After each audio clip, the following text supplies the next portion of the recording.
You'll never believe what I've learned. What did you discover in the spellbook we found in the scriptorium? Salazar Slytherin's spellbook was a little difficult to interpret, but fascinating. Evidently, he encouraged teaching dark magic at Hogwarts.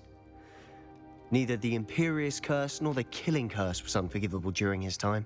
He believed students should be prepared to use dark magic when necessary, not to fear it.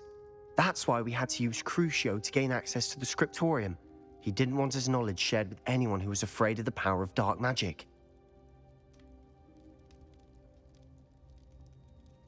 I know we had to do it to open the scriptorium, but it's not something I'd want to repeat. And I'm glad we did it, because in the spellbook I also found something else. References to a lost relic, which, from what I can tell, grants the holder the power to reverse dark magic curses. And you think this relic might be able to save Anne? Precisely. I plan to search for this relic, but I don't think we should tell anyone. Especially Ominous. He wouldn't understand.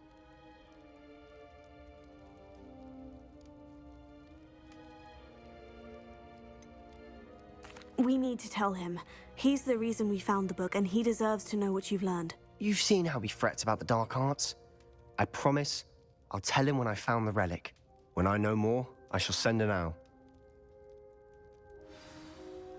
And don't feel sorry for Ominous. Keeping this to ourselves for now is for his own good. I'll decide what's for my own good. Ominous, we were just about to get some air. Care to join?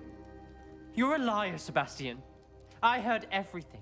You swore you'd never engage in anything to do with dark magic again. No, I didn't. I said I understood you wanting that. I'd never swear to give up on finding a cure for Anne. You don't know when to stop, do you? I know when not to stop. Leave this alone, Ominous. I'll be on my way.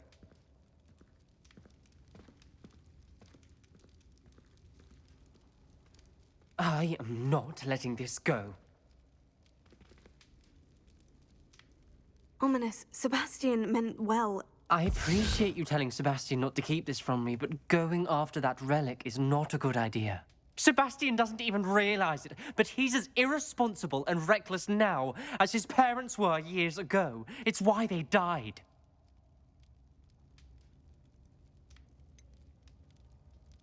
I knew his parents died, but I never heard what happened. Mr. and Mrs. Sallow were professors. Spent nearly every waking moment in the cellar library. Noses buried in books. Anne and Sebastian were upstairs when it happened. They heard a sudden crash and ran downstairs, but it was too late. Their parents had crumpled to the floor.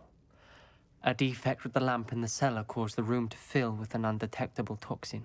Sebastian and Anne were helpless. They had no magic yet. What a horrible story. It is. That's why I can't understand Sebastian's recklessness. I've practically lost Anne. I cannot lose Sebastian too. Please avoid anything to do with that spellbook.